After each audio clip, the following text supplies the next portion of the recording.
from Thailand and have been in prison in China for over 22 years.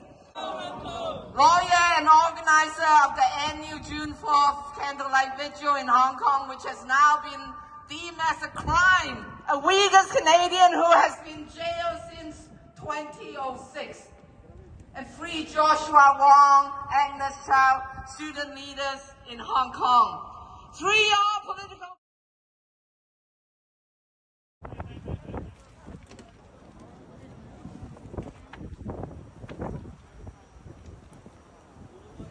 Ladies and gentlemen,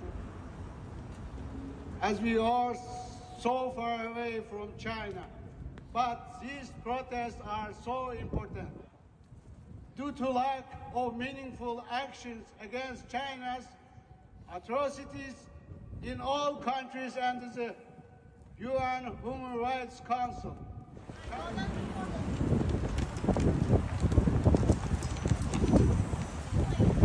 Canadian government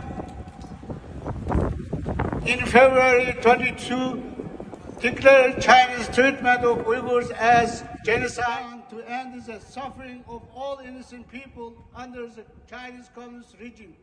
Governments should urgently introduce forced labor regulation, impose targeted sanctions, and take immediate action to end the Chinese government's human rights atrocities. Millions of Uyghurs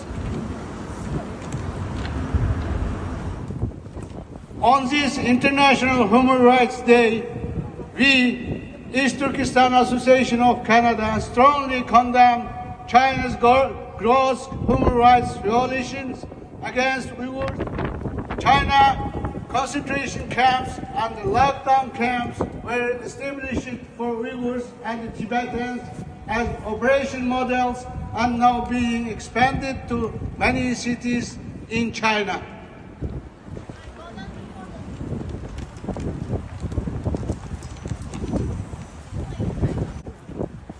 However, no concrete action has been taken other than verbally acknowledging the genocide.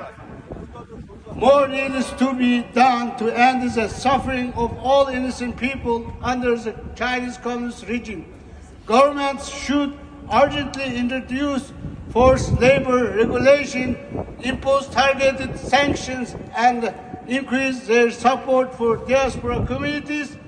We, the East Turkistan Association of Canada, call on governments to fulfill their responsibilities and under the UN Genocide Convention and to take all necessary steps to end the ongoing Uyghur genocide.